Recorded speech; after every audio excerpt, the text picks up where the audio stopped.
My dear students, welcome to all of you. I am very pleased to see to all of you, and today we are going to say about the subject economics. अक्सर बच्चे ये कहते रहते हैं कि economics बहुत ही difficult है, बहुत ही टिपिकल है, इसको सरल से सरल भाषा में कैसे लाया जाए।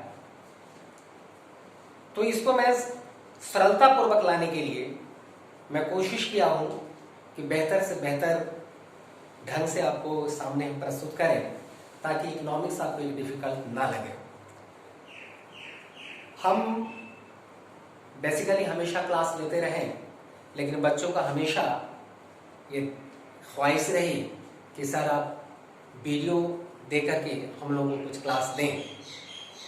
इन्हीं चीज़ों को ध्यान में रखते हुए आज मैं वीडियो के माध्यम से आप लोगों का इकोनॉमिक्स सब्जेक्ट को लेकर के चल रहा हूँ। मेरा जो भी इकोनॉमिक्स सब्जेक्ट होगा वह 12th स्टैंडर्ड से लेते हुए जितने भी कॉम्पिटिटिव क्लासेस होंगे वो सारे बच्चे जो है ना इसे फायदे होंगे, करेंगे, लेंगे।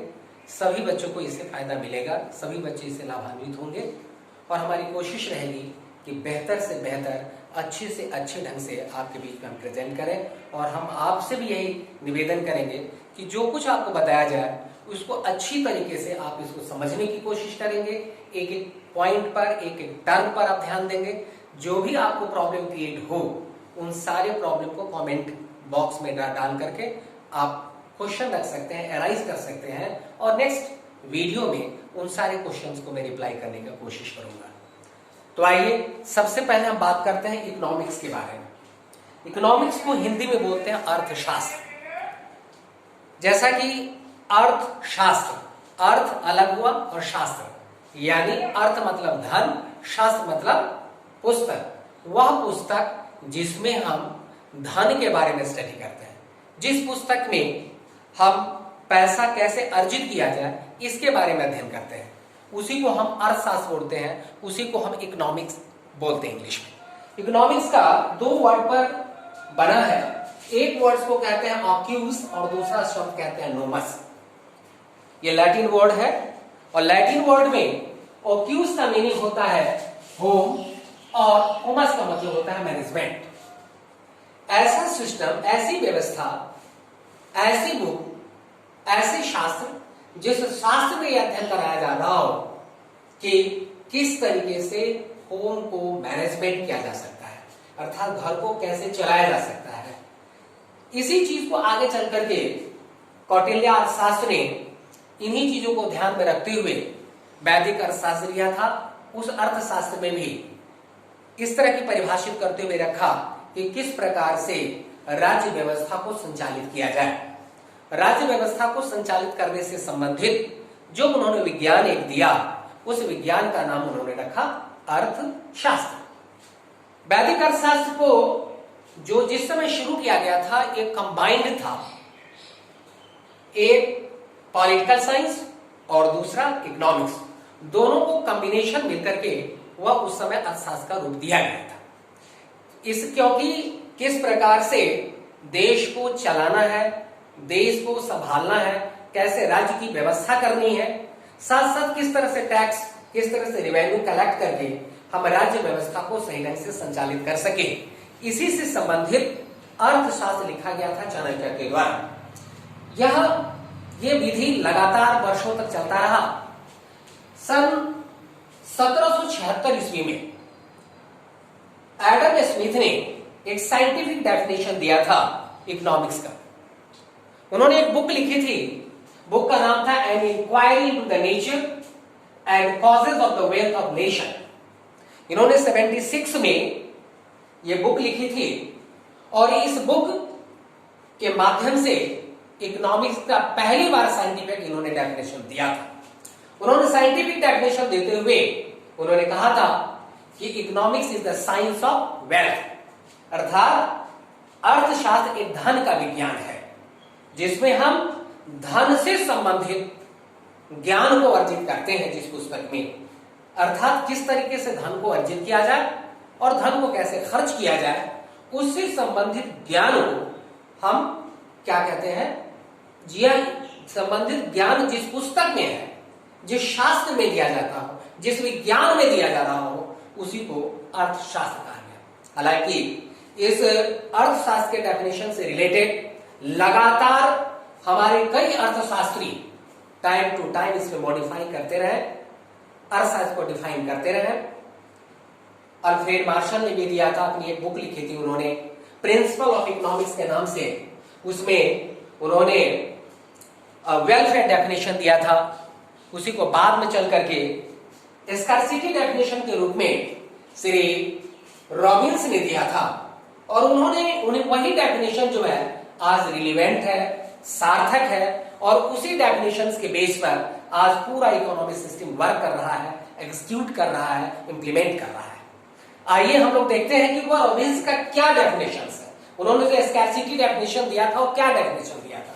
वो डेफिनेशन था कि economics is the science which studies human behaviour as a relationship between aims and scarce means which have alternative uses. अर्थात अर्थशास्त्र वह सामाजिक विज्ञान है जो सीमित साधनों से असीमित आवश्यकताओं की पूर्ति किस प्रकार की जाती है, इसके बारे में अध्ययन कराता है। अर्थात अर्थशास्त्र वह सामाजिक विज्ञान है जो सीमित साधनों से असीमित आवश्यकताओं की पूर्ति के बारे में जानकारी देता है। एंड मीन्स कि economics is the science which studies the human behaviour. Human behaviour की मतलब यह मानवीय स्वभाव है।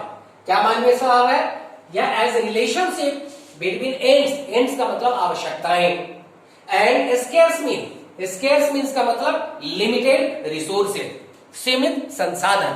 अर्थात यह आवश्यकताओं और सीमित साधनों के बीच जो संबंध दर्शाता है, उसी संबंध के दर्शाने वाले विज्ञान को अर्थशास्त्र कहा। और जैसा कि आप जानते होंगे कि जितने भी इकोनॉमिक प्रॉब्लम हो रहा है, वह सारे इकोनॉमिक प्रॉब्लम, सेक्टरल प्रॉब्लम, ये सारे के सारे इस परिभाषाओं के बेस पर बेस्ड है।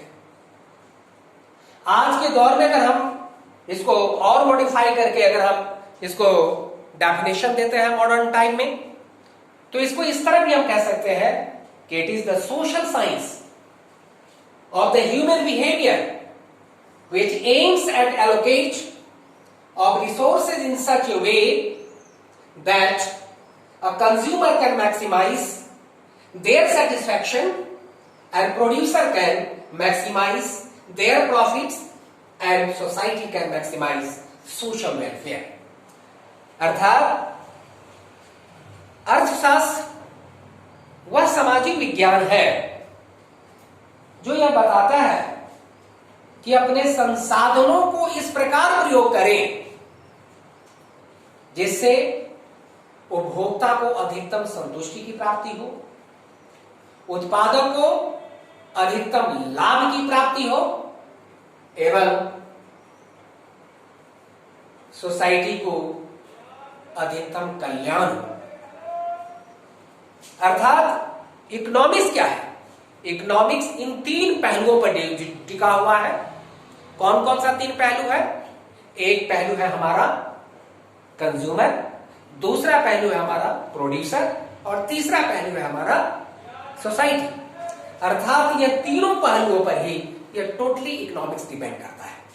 इसलिए इकोनॉमिक्स एक सोशल साइंस है, एक सोशल बिहेवियर को करता है जो हमारे दैनिक जीवन में हमेशा यूटिलाइज होता रहता है। इकोनॉमिक्स कोई बहुत बड़ा डिफिकल्ट, बहुत टिपिकल चीज नहीं है, बल्कि यह बताता है इकोनॉमिक्स कि किस प्रकार से हम अपने सोसाइटी को, किस प्रकार से एक कंज्यूमर, किस प्रकार से एक प्रोड्यूसर ये अपने आप को मैक्सिमाइज कर सकता है।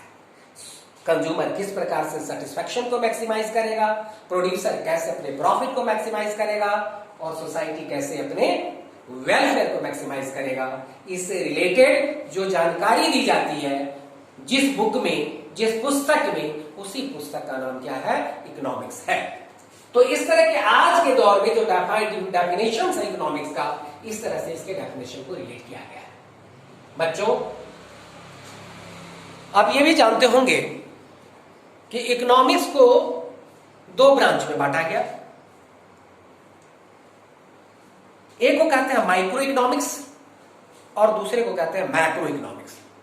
आपको जानकारी में होनी चाहिए, या अच्छी तरह आप लोग जानते होंगे कि इकोनॉमिक्स जो इनिशिएट किया गया था वो एडम स्मिथ के द्वारा। उन्होंने ही सबसे पहले कंबाइंड पॉलिटिकल साइंस और इकोनॉमिक्स से इकोनॉमिक्स वर्ड को लिया था। डेरिवेशंस उन्होंने दिया था फर्स्ट ऑफ ऑल। इसीलिए इकोनॉमिक्स के फादर के रूप में एडम स्मिथ जाने जाते हैं। प्रिय छात्रों, जहां तक हम इस इकोनॉमिक्स को दो पार्ट में जो बांटा गया, दो पार्ट में जो डिवाइड किया गया, एक को माइक्रोस कहते हैं और दूसरे को मैक्रो कहते हैं। यह भी सबसे पहले जो इनिशिएट करने वाले व्यक्ति थे उसका नाम था रैगनर फ्रिश। इन्होंने ही माइक्रो इकोनॉमिक्स और मैक्रो इकोनॉमिक्स के बीच एक डिस्टिंग्विश करके दिया था फर्स्ट ऑफ ऑल, अर्थात रैगनर फ्रिश के माध्यम से इकोनॉमिक्स को स्टडी किया गया था, एनालाइज किया गया था दो बिहेवियर के रूप में, as an individual behaviour, as the group of the behaviour, aggregates of the behaviour. तो ये दोनों बिहेवियर के आधार पर रैगनर ने इसको डिफाइन किया था और उन्होंने उसी के आधार पर इकोनॉमिक्स को दो ब्रांच में बांट दिया। एक का नाम रखा माइक्रोस और दूसरे का नाम रखा मैक्रो। माइक्रो क्या होता है? माइक्रोस वर्ड से माइक्रो बना है। माइक्रोस का मतलब होता है छोटा, माइक्रो का मतलब होता है स्मॉल, अर्थात जिसमें हम एक इंडिविजुअल यूनिट का स्टडी करते हैं, इंडिविजुअल इकाई का अध्ययन करते हैं, व्यक्तिगत इकाई का अध्ययन करते हैं, वह हमारा होता है माइक्रो इकोनॉमिक्स के रूप से उसको हम जानते हैं।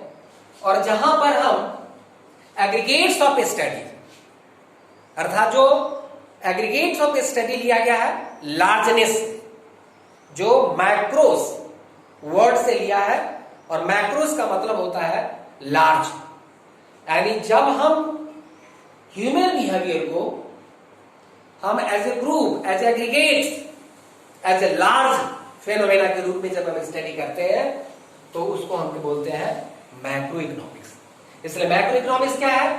तो macroeconomics is that type of economics in which we study as the aggregates of facts, studies as a whole of the economy, studies as a large way, as a large system, as a large way, अर्थात एक large level पर, aggregates level पर, इस बड़े level पर जब हम study करते हैं, जब हम इकोनॉमी का एनालिसिस करते हैं, तो हमारा मैक्रो इकोनॉमिक्स के नाम से जाना जाता है। एग्जाम्पल के रूप में जैसे आपने देखा होगा, जैसे कंज्यूमर है, प्रोड्यूसर है, ये सारी की सारी चीज, मार्केट है, ये सब के सब किस में आता है? माइक्रो इकोनॉमिक्स के अंदर में आता है। और जब हम दूसरी तरफ आते हैं जीडीपी, नेशनल इनकम, इसको जब स्टडी करते हैं तो ये क्या आता है? मैक्रो इकोनॉमिक्स में। क्यों? नेशनल इनकम यह किसी एक का इनकम नहीं है, यह सिंगल इकाई का स्टडी नहीं करता है, क्योंकि यह पूरे नेशन के इनकम को बताता है। जीडीपी की जब बात करते हैं तो यह ग्रॉस डोमेस्टिक प्रोडक्ट जो है किसी एक का प्रोडक्ट नहीं है, किसी इंडिविजुअल को रिफ्लेक्ट नहीं करता है, यह पूरे ग्रॉस डोमेस्टिक, पूरे इकोनॉमी का, पूरे डोमेस्टिक टेरिटरी का कितना प्रोडक्शन है इसको इंडिकेट करता है। जब हम मनी की बात करते हैं, सप्लाई ऑफ मनी की बात करते हैं, तो सप्लाई ऑफ मनी केवल इंडिविजुअल की नहीं किया जाता है, as a whole of economy के लिए किया जाता है, होल ऑफ द कंट्री के लिए किया जाता है। जब कोई मॉनेटरी पॉलिसी बनाई जाती है तो यह मॉनेटरी पॉलिसी किसी एक के लिए नहीं बनता है, as a whole of the economy के लिए बनता है। जब हम ट्रेड की बात करते हैं, इंटरनेशनल ट्रेड की बात करते हैं, तो किसी एक पर्टिकुलर ट्रेड नहीं होता है, as a whole of the economy की बात होती है। तो इस तरीके से जब इंटायर इकोनॉमी का स्टडी किया जाता हो, इंटायर कंट्री के बारे में स्टडी किया जा रहा हो, वही एक मैक्रो इकोनॉमिक्स है। आप जानते होंगे उसको आप लिखते हैं,